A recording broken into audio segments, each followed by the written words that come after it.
I expect there's going to be some large volumes bet during and after these debates, so it'll no doubt get interesting. Sure. We're currently at around 150 million that's been traded on the exchange. That's Australian dollars. That is the record for a market on the Betfair exchange happens to be the 2016 US presidential election, where we got up to 320 million. So we're well on track to pass that figure with this election. But let's move on to our state previews.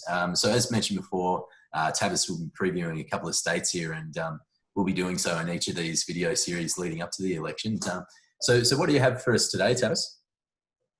Yeah, just based on recent polling that I think might be helpful for your listeners to take a look at. Let's jump into Wisconsin first. This one stood out to me. Biden's continued to maintain a pretty safe lead in Wisconsin in all the polling, which it's not a state that on paper would seem friendly to him in terms of demographics. In fact, Democrats even scheduled their convention in Milwaukee this year because they really were concerned about shoring up support in the state. We also have the shooting of Jacob Blake recently, which touched off a second round of activism and the Black Lives Matter protest and social justice movements throughout the United States. So Wisconsin's been something of a flashpoint. You have the riots in Kenosha. The Trump campaign has really tried to capitalize on a law and order strategy to dent Joe Biden's lead here. It hasn't worked so far. And to my surprise, there's probably a lot of observers out there in the markets, Trump has not been able to narrow the gap. So I think here you would want to trade Trump and buy in at this price, just strictly because I think you're getting Trump at his lowest point. I'd be stunned if Joe Biden goes into the election with an 8, 9, 10-point lead on average in Wisconsin. I cannot see that happening. I'd expect the race here to tighten, certainly under a 6 to 5 point margin at least. I think at the very least, you're able to buy Trump here, and if you want to dump it out, sell it for a profit by election day. I think that should be an easy flip. I'd really be surprised if Trump's not able to tighten the race here, just because I think it's a state demographically that does lay out much more favorably to Trump than the polls indicate. Yep, sure. I understand you have one other state. Which one would that be? Yeah, and I think this one will be the most interesting to all of our viewers out there. Let's jump into Texas. Okay. Okay, so we have the Republicans at $1.28, Democrats at $4.10. Right. A few episodes on this show, I gave out Trump as a pick in Texas, and I believe you may have hopefully profited from that. I believe the market moved in that direction. And I said I don't think Texas is going to go blue probably till 2024 or 2028. It is a state that is changing fast for Democrats in their favor and should be a battleground in the coming years because it's changing so fast. All that said, we're 7 weeks out, and Trump has not been able to put this state away. Biden continues to even is having tied or within 1 point, certainly within striking distance in many polls. He continues to remain competitive. I find that shocking. But I think 4.1 is not reflective of that. I think at this point, you have to acknowledge and make change and say that Texas, although I still have it on our map, and I still do to this day, is having it lean Trump. It's competitive for the first time in my lifetime. And I think you got to take a look at that if you're a trader here at 4.1 and say, I'm gonna take a shot at that for now and at least hold it and try to flip it.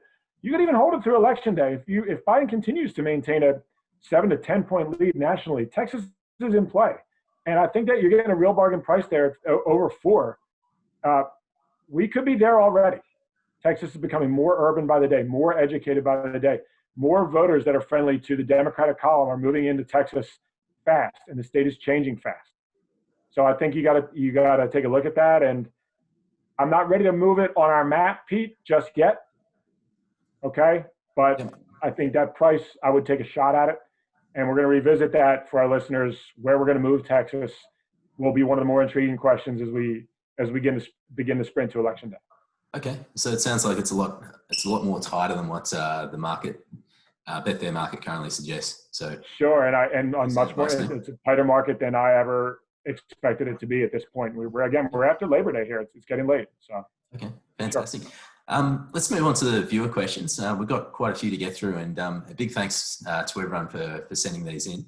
So the first one we have is from Hyson Green on Twitter.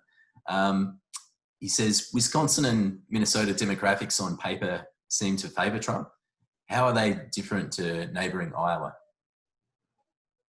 That's a great question, especially from an international observer, because if you look at those states, you'd think, okay, well, they all have similar demographic makeup.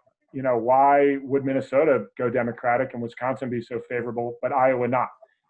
Great question. They're in the same area of the country. And the answer is education level. In short, just Minnesota and Wisconsin do have a higher education level than Iowa on average.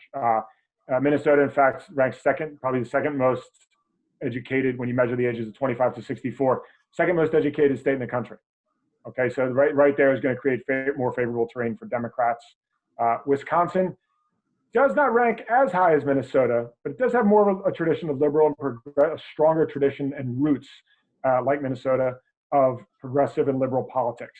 You also have Madison, Wisconsin, home to the University of Wisconsin, one of the most liberal cities in the country, one of the most educated cities in the country. That's going to really crank out. That's Dane County, if you want to watch an election night, Dane County, Wisconsin. That's going to crank out a huge margin for Democrats to win statewide in Wisconsin. There are a lot of keys. Running up the score in Dane County is one of them, and in addition to Milwaukee, of course, is one of the most critical. Iowa, although Des Moines is an educated city, it statewide, it just doesn't have the education levels that those two states have. And for that reason, in today's environment where education level is more of a critical factor in deciding the vote, it's more unfavorable terrain for Democrats. To say Joe Biden can't win it, I'd probably give Joe Biden a 28, 30% shot of winning Iowa, but it's much more unfriendly. It's an excellent question. Sure. The next one we have is from Chris in Sydney. Given the fires in California right now, how big an issue is climate change? Is this likely to have an impact on swing voters in swing states? Probably not because other than neighboring Nevada, I can't really think of a swing state impacted by it. Maybe Arizona. You are getting within distance of the environmental effects of those fires being felt. But in terms of actually persuading voters' minds, no. I mean, Trump's already on record saying, matter of fact, he met with a group of scientists yesterday saying he didn't believe science knows. He's on record saying he doesn't really believe in climate change anyway. So this is not a guy that's bound to take proactive action to address the problem, nor do I think his voters would be motivated to change their minds over the problem. So I can't see it impacting the markets, and I can't see it impacting the election. Fair enough. I know it may seem shocking to say that given the magnitude of these fires, but I'm sorry to say I do not foresee that. Okay. Question from Brett. What is the likelihood of Trump appearing as the winner on election night until the remaining postal votes are counted, resulting in a Biden victory? That is a very topical question, and I'd say an unsettling one for the U.S. probably, because there's actually quite a high likelihood of that. On election night, what you're going to see, and what you want to pay attention to is who's going to release their votes and who is allowed to release and count their votes on election night. Two states to keep an eye on, Florida and North Carolina. They are allowed to process and count their mail-in votes on election night, whereas Pennsylvania, Michigan, and I believe Wisconsin do not. They don't open and count their votes until election day. So two states, critical states, Florida or North Carolina, we may know the winner there, and we may have at least a decent count out of those states by midnight on election night. I would think if Joe Biden wins either of those two, now they are the more difficult of those swing states that I mentioned for Joe Biden. He wins either of those, it could be game over. If he wins both of them, it's definitely lights out. And you could even see the networks call the election that night. I'd expect North Carolina to be tight enough that I'm not sure we'll know the winner that night.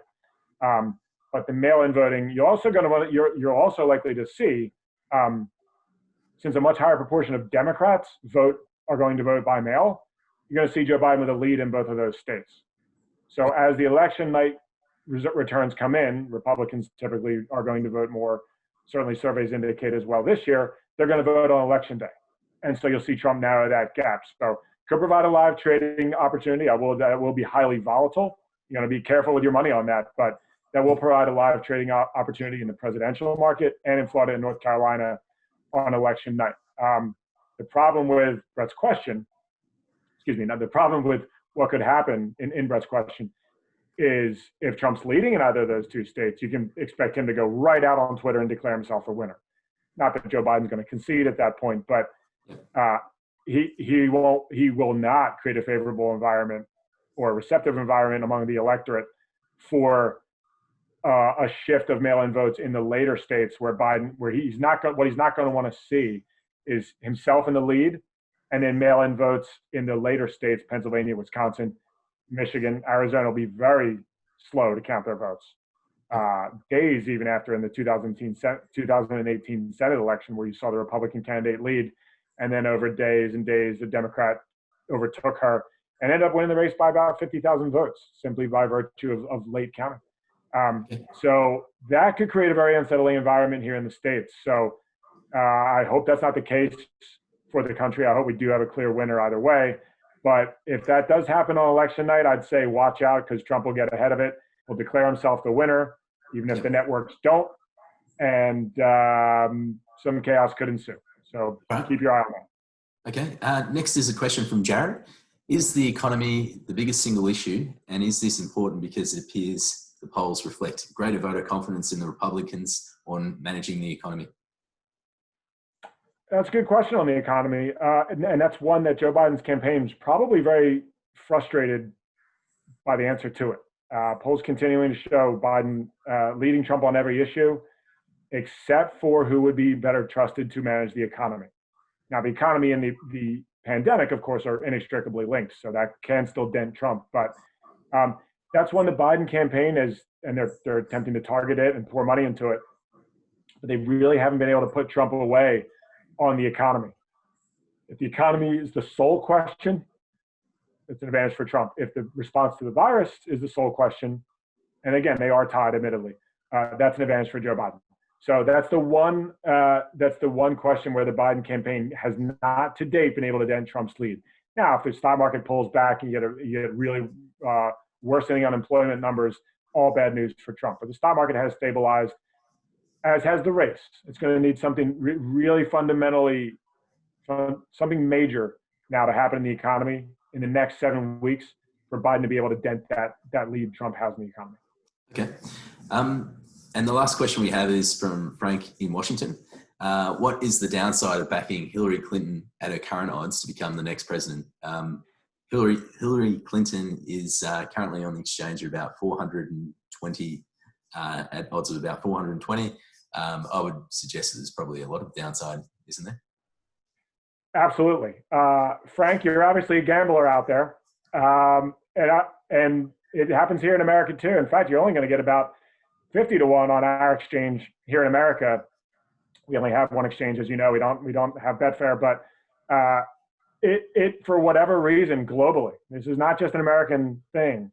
There is still betting support for Hillary Clinton in the markets. I don't get it. I think we even touched on this in one of your prior episodes.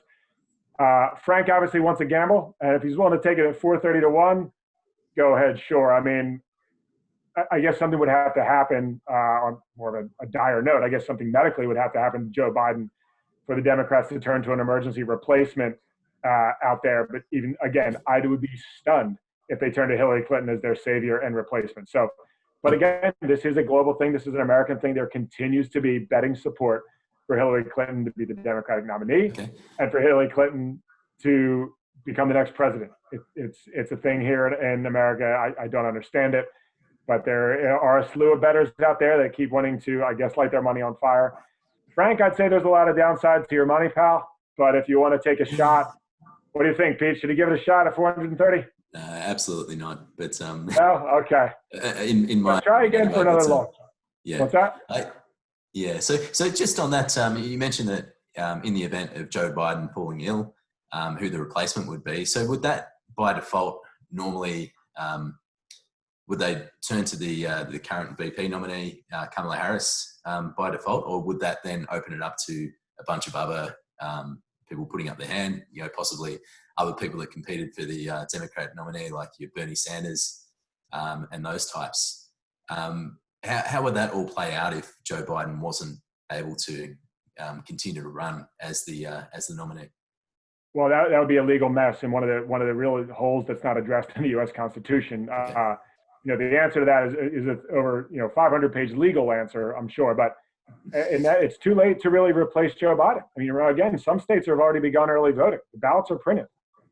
Certainly military ballots have already been mailed out, and statewide ballots have already been mailed out in some states. So votes have already been cast for Joe Biden. They've already been cast for Donald Trump. So there would be a legal nightmare in the Electoral College where sort of anything could happen. But yes, I do believe that at that point, the de facto Democratic nominee would be Kamala Harris. Sure. At which point, if Joe Biden won, even if he weren't able to win, Harris would replace him as VP. Well, let's just hope it doesn't turn into that mess. But sure. That's about all we have time for in this episode. So just a reminder to the viewers to keep sending in your questions. You can do so by sending Tavis or I a direct message on Twitter. And also, if you're new to Betfair and would like to open an account or need any help with using the exchange, then please feel free to reach out to me. Drop me an email, pete.jones@betfair.com.au. And I'll be more than happy to help you out. So, Tavis, thanks very much for all of your insights once again. As always, Pete, thanks for having me. To the listeners out there, really appreciate you guys coming forth with all the questions, messaging us on Twitter, however you want to reach us. Please continue to do so. Great questions this week, I thought. So please keep them coming, and we look forward to remaining in touch with you guys in the run-up to the election. So thanks again. Okay, well, thanks to everyone for tuning in. Remember to gamble responsibly, and I guess we'll see you again. I understand you have a written piece coming up for the next fortnight, and then weeks after that we'll be running another video for all of the latest news, and we'll introduce a couple more topics as well. So thanks again for joining, and we'll see you again soon.